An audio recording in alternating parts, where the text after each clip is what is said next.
Muy buenos días a todos. Soy el Padre Jesús Israel Nolasco García y hoy reflexionaremos el Evangelio de Mateo en el capítulo 9, versículos del 1 al 8. Subiendo a la barca, pasó a la otra orilla y vino a su ciudad. En eso le trajeron un paralítico postrado en una camilla. Viendo Jesús la fe de ellos, dijo al paralítico: «Ánimo, tus pecados te son perdonados». Pero he aquí que algunos escribas dijeron para sí: «Este está blasfemando». Jesús, conociendo sus pensamientos, dijo: «¿Por qué piensan mal en sus corazones? ¿Qué es más fácil decir: tus pecados te son perdonados, o decir: levántate y anda? Pues para que sepan que el Hijo del Hombre tiene en la tierra poder de perdonar los pecados». Dice entonces al paralítico: «Levántate, toma tu camilla y vete a tu casa». Él se levantó y se fue a su casa, y al ver esto, la gente temió y glorificó a Dios, que había dado tal poder a los hombres. Palabra del Señor. Gloria a ti, Señor Jesús. Hoy nos encontramos en este pasaje del Evangelio de San Mateo con la curación del paralítico y perdón de sus pecados en Cafarnaúm, lugar donde vivía Jesús. Esto ayuda a considerar el milagro de los endemoniados gadarenos. Tal y como está en Mateo, la controversia con los fariseos es más importante que la curación del paralítico. El tema de discusión es si Jesús tiene poder para perdonar los pecados. Según la creencia popular, las enfermedades eran causadas por los pecados.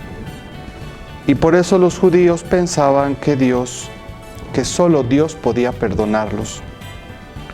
También era creencia popular que los demonios provocaban las enfermedades.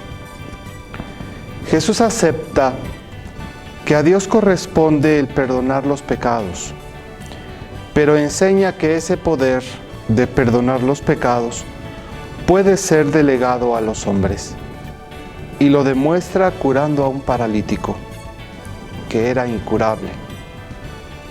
Curar a alguien paralítico, a alguien que ya no tenía curación, es un poder que solo Dios tiene. Jesús se aparece como un hombre ante los ojos de los fariseos. Les demuestra que curando a un paralítico, a alguien incurable, tiene ese poder de Dios, y que Dios lo confirma como persona, como unido a Dios, y que por tanto no puede mentir. Y valiéndose de esto afirma que también puede perdonar los pecados. La conclusión es evidente. Es pues que Jesús actúa con el poder de Dios, lo cual equivale a decir que es enviado de Dios. Hay que agradecer a Dios que haya dado a los hombres el poder de perdonar los pecados. La naciente comunidad cristiana consideró la curación del paralítico como el signo del perdón de los pecados prometido a los tiempos mesiánicos. Cristo, como Cordero de Dios, pagó por nuestros pecados. Estaba profetizando que salvaría a su pueblo de sus pecados.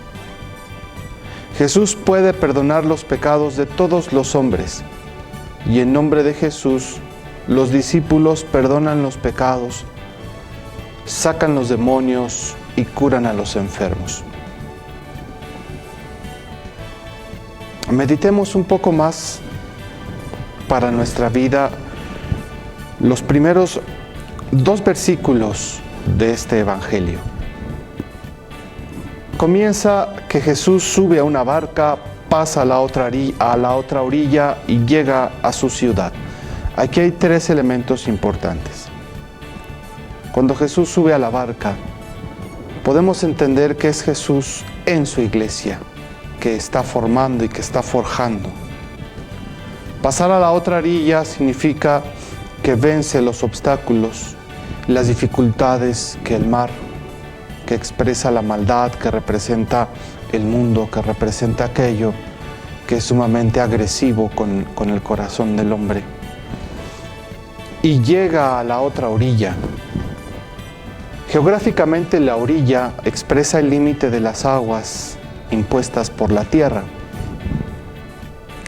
Si hacemos un acercamiento espiritual, piadoso a este primer versículo, podríamos entender que la orilla es el lugar límite, sí, de las aguas y de la tierra, pero también es el lugar límite en la vida de los hombres.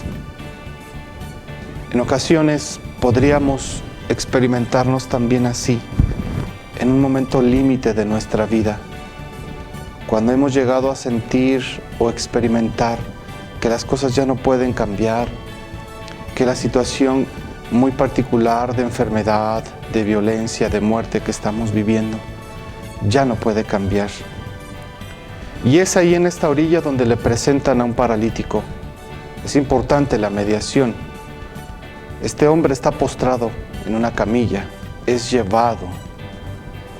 Seguramente las personas que van cargando al paralítico lo quieren mucho y por lo tanto conocen, saben y creen del poder que tiene Jesús para salvarlo.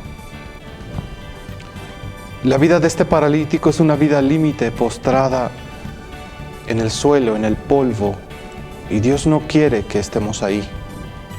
Dios nos quiere erguidos de pie, porque somos sus hijos. Así es de que en esta orilla, en este momento límite de la vida del paralítico, también de la vida de los fariseos, y que podría ser también la nuestra, allí Jesús exclama, allí Jesús proclama el perdón de los pecados. Una palabra importante es que Jesús nos anima y le dice al paralítico: ánimo, tus pecados te son perdonados. ¿Qué era lo más importante para aquel paralítico? ¿Caminar? ¿O que su corazón estuviera en paz? Jesús, que conoce nuestras vidas, Jesús, que conoce nuestros corazones, hoy también nos dice: ánimo, tus pecados, mis pecados, nuestros pecados quedan perdonados. Y entonces vendrá como resultado de ello la sanación. Pidámosle pues a Dios que en los momentos límites de nuestras vidas podamos tener a alguien, a un sacerdote, a un hombre, a alguien que nos pueda perdonar y nosotros también perdonar.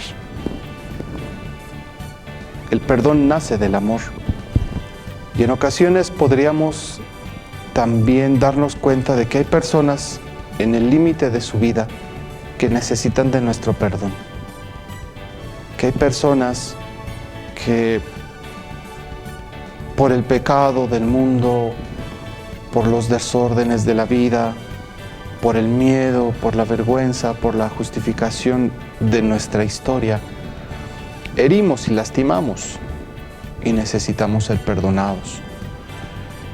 Y en ocasiones necesitamos que el esposo, que la esposa, que el papá, que la mamá, que el hermano, que los hijos, que el amigo, que el vecino, que alguien a quien hemos lastimado nos dé también su perdón.